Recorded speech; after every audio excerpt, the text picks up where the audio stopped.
آج کا دور اصول اور آدرشوں کی حفاظت کے لیے جنگ لڑنے کا دور ہے۔ آج ہر طرف یہ آوازیں اٹھنے لگی ہیں کہ دستور ہند میں دی گئی ضمانتیں بے سود ہیں۔ ان حالات میں اگر سوامی وویکانند، موہن داس کرم چند گاندھی، جواہر لال نہرو اور چشتی کے آدرشوں کو ماننے والے لیڈران اسی طرح تماشائی بنے رہے تو نہیں کہا جا سکتا کہ ملک کا حشر کیا ہوگا۔ دلتوں، پسماندہ طبقات اور اقلیتوں کو نظر انداز کر کے ملک کی ترقی کا تصور محال ہے۔ یہ وطن سب کا ہے اور سب کے حقوق اور فرائض یکساں ہیں۔ اس لیے تمام انصاف پسند جماعتوں اور ملک دوست افراد کی ذمہ داری ہے کہ رد عمل، ری ایکشن اور جذباتی ایموشنل سیاست کے بجائے یونائٹ ہو کر، متحد ہو کر شدت پسند اور فسطائی طاقتوں کا، فاشسٹ فورسز کا سیاسی اور سماجی سطح پر مقابلہ کریں اور ملک میں بھائی چارہ، باہمی رواداری اور انصاف کے تقاضوں کو پورا کرنے کے لیے ہر ممکن جد و جہد کریں۔ ہم امت کے نوجوانوں، طلباء کی تنظیموں کو خاص طور سے متنبہ کرتے ہیں کہ وہ اندرونی اور بیرونی وطن دشمن عناصر کے، یعنی انٹرنل اور ایکسٹرنل دشمنوں کے براہ راست نشانے پر ہیں۔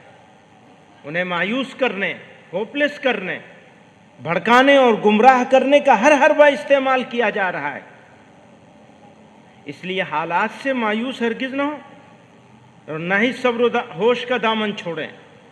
جو نام نہاد تنظیمیں اسلام کے نام پر جہاد کے حوالے سے انتہا پسندی اور تشدد کا پرچار کرتی ہیں اور قومی سلامتی کے زاویے سے ایجنسیوں کی نظر میں قابل گرفت اور مشتبہ ہیں، ان سے بیزاری اور دوری بنائے رکھنا ہمارے نوجوانوں اور طلباء کے تحفظ اور ان کے کیریئر کے لیے بہت ضروری ہے۔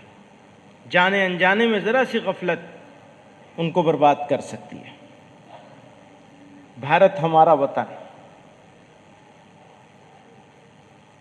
جتنا یہ وطن نریندر مودی اور موہن بھاگوت کا ہے، اتنا ہی یہ وطن محمود کا بھی ہے۔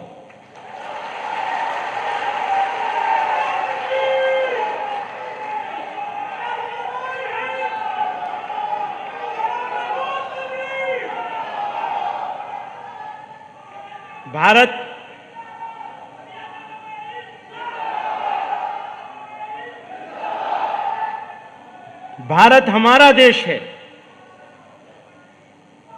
جتنا یہ دیش نریندر مودی اور موہن بھاگوت کا ہے، اتنا ہی یہ دیش محمود کا بھی ہے۔ نہ محمود ان سے 1 انچ آگے ہے،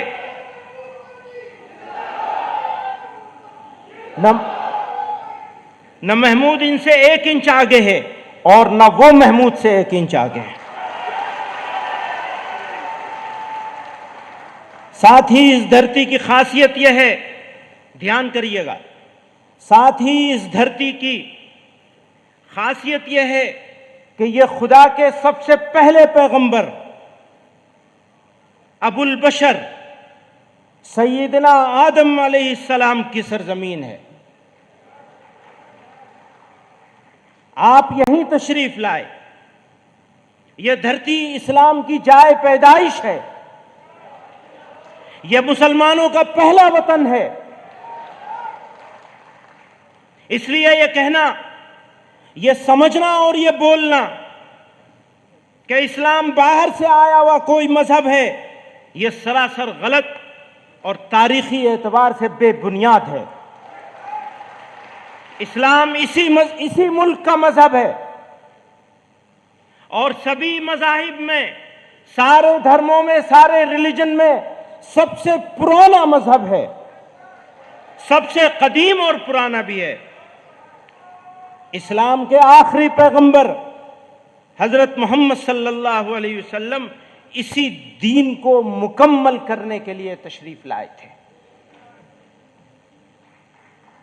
اس لیے میں واضح طور سے کہتا ہوں کہ بھارت ہندی مسلمانوں کے لیے وطنی اور دینی دونوں حیثیتوں سے سب سے اچھی جگہ ہے، لیکن ساتھ ہی اس حقیقت کا ادراک بھی ضروری ہے کہ اپنے ہی وطن میں رہنے کا بھی ایک نظام اور سسٹم ہے.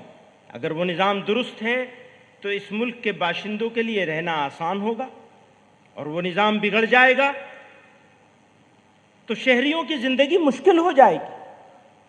اس لیے ہمیں دیکھنا ہوگا کہ ہمارے ملک کا نظام کیسا ہے، اس کے چلانے والے اپنی ذمہ داریوں کے تئیں کس قدر مخلص ہیں.